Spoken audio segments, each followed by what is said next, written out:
A bizarre twist in the search for a missing Yale grad student. Her body was found inside the wall of a university building. The gruesome discovery came on the same day she was supposed to get married. As Aaron Katursky explains, police say the murder was not a random attack. Police have said nothing publicly about a suspect, but ABC News has learned there is one, a man who failed a lie detector test and who shows signs of defensive wounds. The relationship between the suspect and Annie Lay is not immediately clear, but police say her apparent killing was not random. Detectives also say nobody else on the Yale campus is in danger. Police found the body Sunday. It was shoved into a small space meant to conceal pipes and wiring in the basement wall of this Yale University laboratory building. Police assume it was Annie Lay's. Detectives and investigators right now have a large amount of physical evidence, so we're not releasing any information at this time because we have an ongoing homicide case. Sources say detectives may have a powerful piece of evidence. Bloody clothes found stuffed behind ceiling tiles. They do not appear to belong to Lay, but may belong to the likely killer. Lay, a 24-year-old graduate student, disappeared Tuesday. She was captured on surveillance camera entering the lab building. But despite more than 70 surveillance cameras in the area, there was no picture of her leaving. Her body was apparently discovered on the very day she was supposed to be getting married. Her fiance is not a suspect. Our hearts go out to the family of Annie Lee, to her fiance. While police continue their grim work inside this laboratory building, the family of Annie Lay and her fiance arrive at the Yale campus. There's a candlelight vigil planned here. The family was supposed to be celebrating a marriage. Instead, they're waiting for police to confirm the identity of a body already assumed to be hers. Aaron Katursky, ABC News, New Haven, Connecticut. Just days after the anniversary of the September 11th attacks, there is a new message from Osama bin Laden. The terror leader issued an 11-minute address over the internet today directed at Americans. In the recording, he blames the U.S. government's continued support for Israel and the plight of the Palestinians for the attacks. He also said President Obama is powerless to win the war in Afghanistan. The reporter who threw his shoe at President Bush will be a free man tomorrow. Muntadar al-Zaidi was supposed to be released from prison today. His family is staging a sit-in outside lockup until he's set free. It was last December that al-Zaidi threw his shoe at President Bush during a news conference.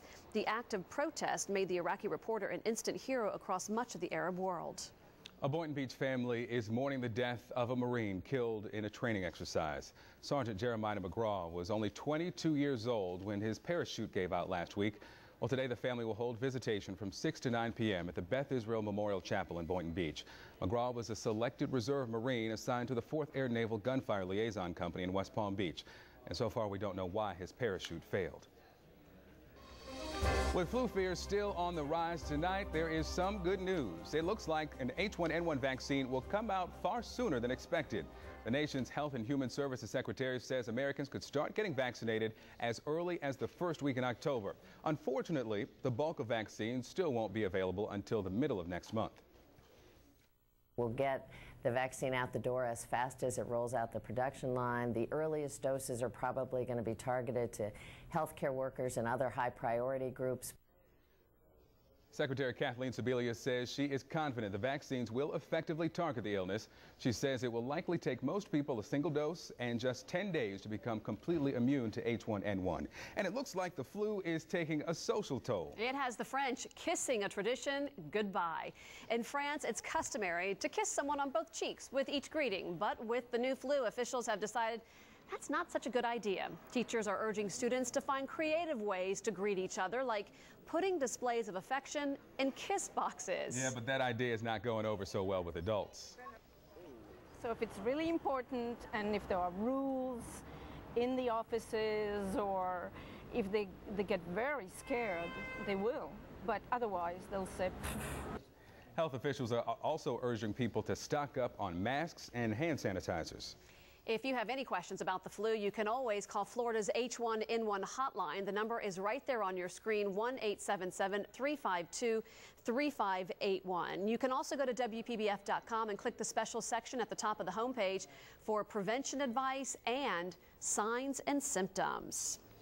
Well, throughout the newscast, we have been showing off our new state-of-the-art set. I think snazzy is the word of the day. Yeah, pretty cool. And you look great. Thank you. Here. So do you. So do you. And so does this guy over here. Hey, look at this. Look at this. Is this fantastic It's or what? amazing. Nice digs. Yeah, I mean, I think we got a lot of stuff here to show everybody. The First Alert Weather Center is really something special. During the course of our newscast this week, we'll show it off, but the big thing to talk about is how spacious this is, how beautiful it is, and more importantly, how functional it is. And we'll talk about all of that in just a second. Meanwhile, weather-wise today across South Florida, not bad. Kind of a northwesterly wind flow that kept the showers at a minimum. Mostly sunny skies, warm, breezy. In fact, this morning, some folks even felt a little cool across the region. Let's check current temperatures from the First Alert Weather Center. Right now, 89 degrees in Jupiter Farms, 93 in Jupiter, 90 in West Palm, 86 in Boynton Beach, and current temperatures in southern Palm Beach County near 90 degrees. We've seen some rain in Boca and Highland Beach. That rain just about done. We'll show you the radar in a second. 88 in Palm City, 88 in Stewart, 87 right now in Jensen, Indiantown. You're the warm spot at 93 in St. Lucie County. White City, you've got 91 degrees, and Indian River County. Current temperatures are mostly in the 80s as well. Here's a look at our First Alert Doppler radar. Still tracking a few showers in extreme southeastern Palm Beach County. In fact, when Nathalie was doing the traffic report, you saw the wet roads across this region. Everything continuing to move toward the southeast. These showers should be done inside the next hour or so. So what can we expect tomorrow? Well, kind of like today. Tomorrow starts off nice, mostly clear skies, temperature right around 75 degrees in the morning. By 1 o'clock, scattered clouds, hot, but not too bad. I mean, a little bit on the humid side, but not much in the way of rain. Just a 30% chance of showers across the region tomorrow. Then by 5 o'clock, as we're expecting this afternoon, kind of a mix of sun and clouds across the Palm Beaches and the Treasure Coast. Now for boating, it's going to be a little bumpy on Tuesday. Seas running 2 to 4 feet. Northeasterly winds 5 to 10 knots. And here it is, your First Alert 5-day forecast. 20% chance of rain on Tuesday. All in all, a relatively dry week, Victor, across South Florida. Well, there is also another big change here at WPBF. Dr. Phil is here to help solve your problems. We go one-on-one with the doctor himself about his big move.